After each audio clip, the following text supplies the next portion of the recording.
Pada masa itu perjalanan runtuhnya kerajaan Majapahit yang ditandai dengan Candra Sengkala Sirna Ilang Kertaning Bumi yang melambangkan tahun 1400 Masehi. Sang Prabu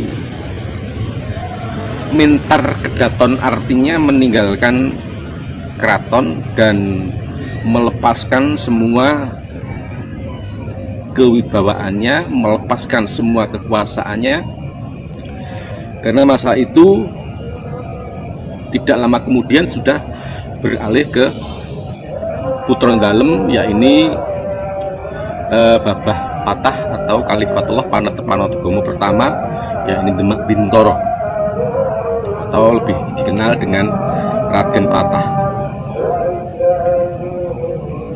Perjalanan Kanjeng Sinuwun Prabu Brawijaya yang pungkasan ini tidak sendirian, melainkan diikuti oleh abdi dalem yang senantiasa menjaga, memberikan nasihat. Tiada lain adalah Sabdo Palon dan Noyokindom. Nah, pada saat perjalanannya, pengembaraannya, melepaskan keduniawiannya, maka Kanjeng Sinuwun bertemu dengan cucunya, tidak lain adalah Raden Mas Said, putra Adipati Wilotikto Tuban, yang lebih dikenal oleh Kanjeng Sunan Kalijogo. Pada saat pertemuan ini disertai dengan sindung riwet, hujan serta guntur, karena dua manusia yang dikasihi oleh Allah bertemu, berangkulan melepaskan rindu. Hingga beliau bertanya, Jebeng Said, nama panggilan dari Kanjeng Sunan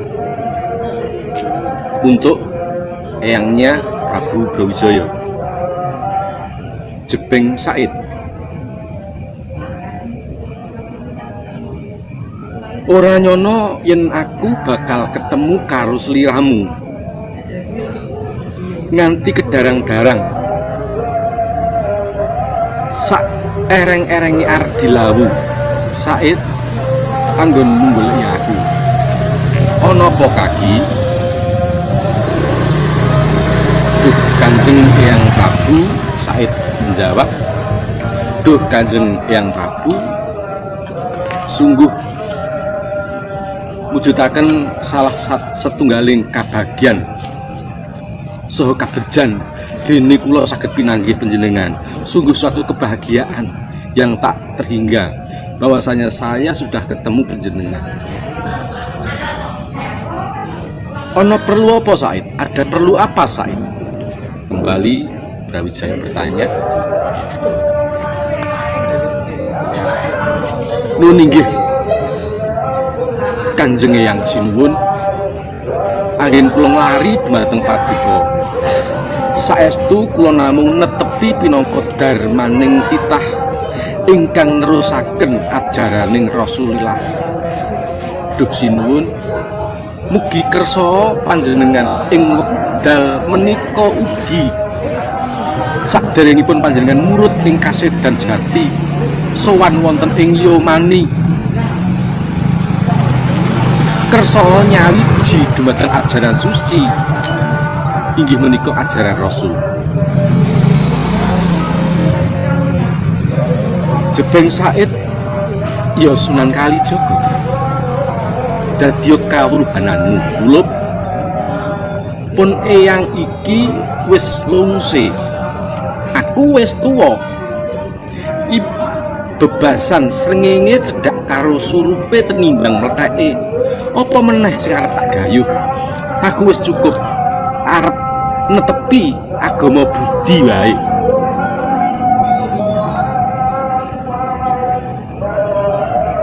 Sunan Kalijaga, saya ini sudah tua. Untuk apa lagi saya mengikuti jejak yang bagaimana? Biarlah agamamu agamamu, kepercayaanku adalah kepercayaanku. Karena diibaratkan sang surya, saya sudah mulai tenggelam jauh daripada terbitnya. Kanjeng Sunan Kalijaga kemudian merayu lagi, duh, Kanjeng Sinuwun inggih menika ingkang dados sebab utawi perkawis kula ngupadi panjenengan. Kula badhe nampi bebeduning Gusti kalamun pinangka putra wayah kula mboten saged nuntun dhateng iman ingkang sejati tumrap eyang kula pribadi. Do eyang sebagai orang yang senantiasa mengemban amanah ajaran Rasul, saya akan berdosa apabila saya membiarkan eyang saya sendiri jauh tersesat dalam perjalanan penasaran, sementara orang-orang yang lain sudah mau beriman dan bertakwa kepada Allah Subhanahu wa taala. Nah, dengan berbagai perdebatan dan argumentasi, maka si Brawijaya teluk mengikuti apa yang menjadi perintah daripada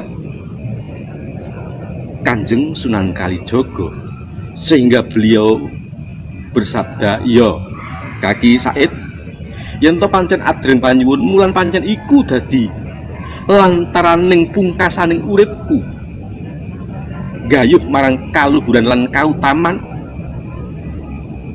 aku gelem ngetutne ajaranmu." Nah, menawi sampun mekaten Kanjeng Eyang, monggo panjenengan kula tuntun sahadat kanthi ngucap Bismillahirrahmanirrahim. Asyhadu alla ilaha illallah wa asyhadu anna Muhammadar Rasulullah. Satuhune ora ana pangeran kang pantes sinembah kejaba mung Gusti Allah, lan satuhune Muhammad iku utusaning Allah. Nah, setelah Sang Brawijaya pun mengucap kalimat syahadat itu, dengan tiba-tiba ada gemuruh yang disertai angin besar.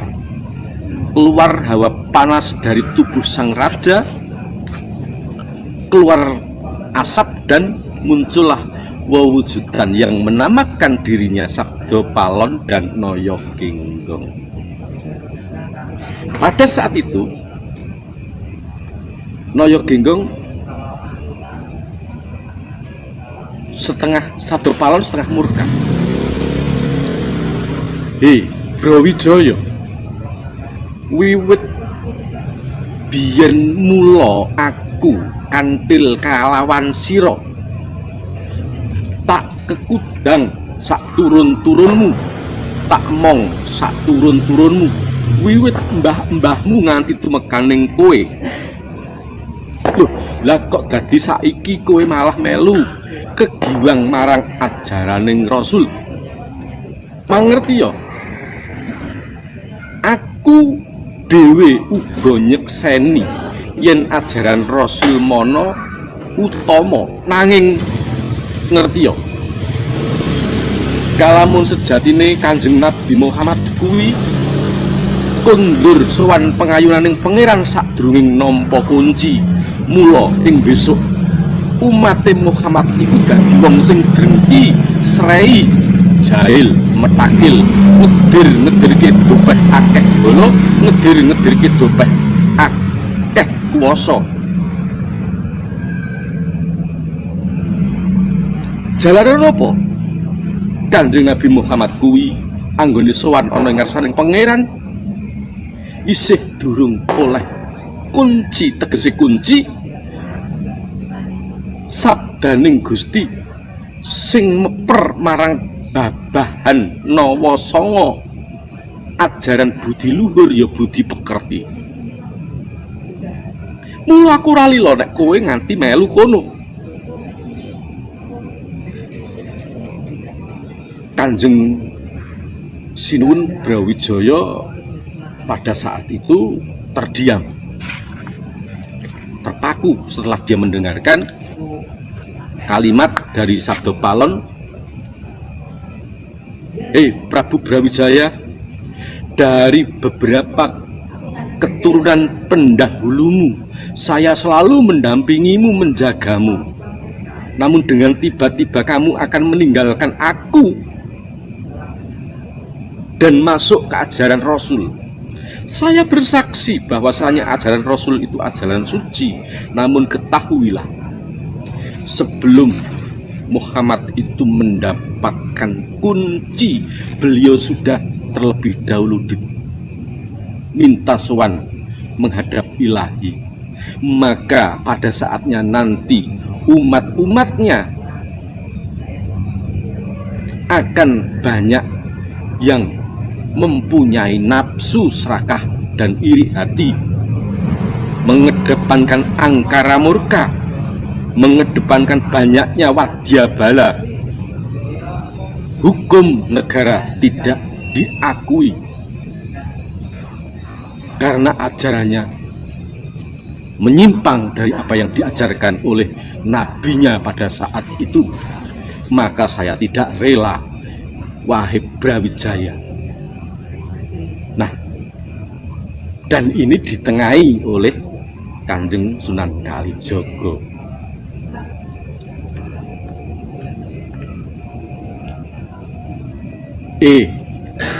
Eyang Sabda Palon lan Naya Genggong. Wahai Sabda Palon dan Naya Genggong, ketahuilah bahwasanya apa yang terjadi itu adalah kehendak Ilahi. Manusia diciptakan untuk berusaha melakukan dharma suci. Janganlah kamu menghalangi niat yang sudah terpatri di sanubari Kanjeng Eyang Prabu Brawijaya ini.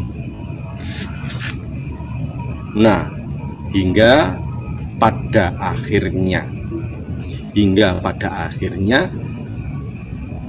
Sabda Palon mengalah. Baiklah Sang Prabu, dan kamu menyaksikan, wahai cucu Prabu Brawijaya, saya lepaskan Brawijaya yang menjadi momongan saya, dan saya juga akan melepaskan orang-orang Jawa yang menjadi yang selama ini saya lindungi. Namun ingat, sekali lagi ingat, di tempat ini, di alang-alang Kumitir ini, di puncak Argolawu ini, saya berjanji akan menagih janji pada saatnya nanti. Sebagai bukti bahwasanya aku menagih janji, ketika nanti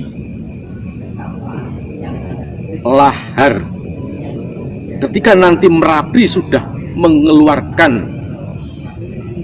lahar yang berbau darah, amis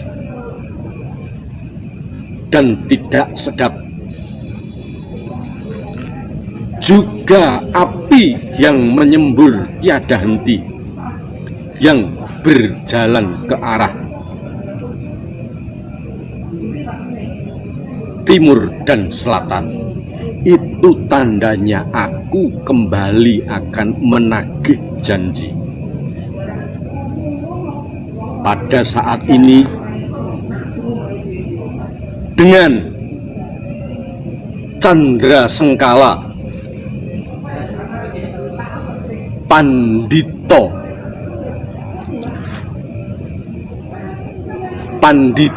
Kaeksi Tataning Gusti.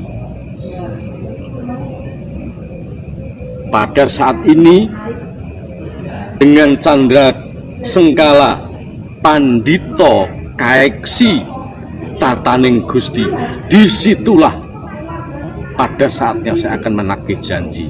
Nah, setelah mengucapkan itu, Sabdo Palon hilang.